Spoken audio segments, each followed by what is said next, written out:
সমাসে আজকে নিত্য সমাস এবং বাক্যাশ্রয়ী সমাস নিয়ে উপস্থিত হয়েছি। এদের সূত্র আলোচনা করব যাতে শিক্ষার্থী বন্ধুরা সহজে সূত্রের আকারে ব্যাস বাক্য সহ সমাস নির্ণয় করতে পারে। নিত্য সমাসের ক্ষেত্রে প্রথমে বলবো সমাস সমান পদগুলো কিন্তু সমাসবদ্ধ হয়ে থাকে, এর সাধারণত ব্যাস বাক্য হয় না। ব্যাস বাক্য করতে গেলে বাইরে থেকে অন্য কোনো শব্দেরও প্রয়োজন হয়, যেমন কাঁচকলা। কাঁচকলা শব্দটাই সমাসবদ্ধ এবং ব্যাস বাক্য কাঁচকলাই লিখতে হবে।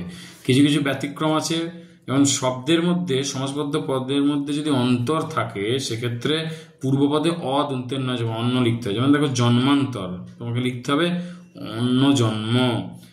গ্রামান্তর অন্য গ্রাম, দেশান্তর অন্য দেশ। আর যদি সমাসবদ্ধ পদের মধ্যে মাত্র থাকে তাহলে পূর্বপদে কেবল বা মানে শুধু হয়, এরকম কেবল বা শুধু বসাতে হয়। যেমন দেখো চিহ্ন মাত্র, তাহলে শুধু চিহ্ন। দেখা মাত্র, কেবল দেখা। এইরকমভাবে নিত্য সমাস করতে হবে।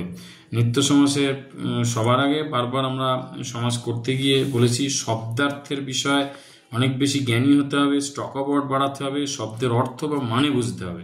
মানে বুঝে এই সূত্রগুলোকে প্রয়োগ করতে হবে, তাহলে সহজেই কিন্তু ব্যাস বাক্য নিরূপণ সম্ভব হবে।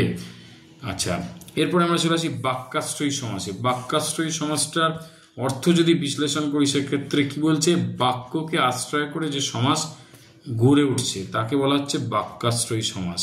তা সেই বাক্যাশ্রয়ী সমাসে কি হয় না, কোনো সমাসবদ্ধ পদকে আশ্রয় করে একটি বাক্যের অর্থ প্রকাশিত হলে তাকে বাক্যাশ্রয়ী সমাস বলা হয়।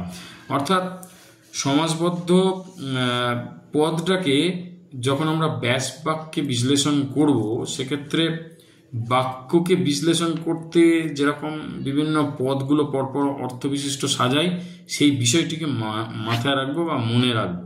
কীরকম বিষয়টা দেখো, দিল তোমাকে রক্তদান শিবির, এটাই হচ্ছে সমাসবদ্ধ পদ। তাহলে রক্তদান শিবির কাকে বলে তার অর্থ বা মানেটা মাথায় রাখতে হবে, যে রক্তকে দান তার উদ্দেশ্যে বা তার নিমিত্ত শিবির বা তার জন্য শিবির। রক্তকে দান তার জন্য শিবির। তারপরে দিয়ে দিল দেখো চক্ষু অপারেশন শিবির, তাহলে চক্ষুর অপারেশন তার জন্য শিবির, এরকম। তারপর সবুজ বাঁচাও কমিটি, সবুজকে বাঁচাও তার জন্য গঠিত বা নির্মিত কমিটি।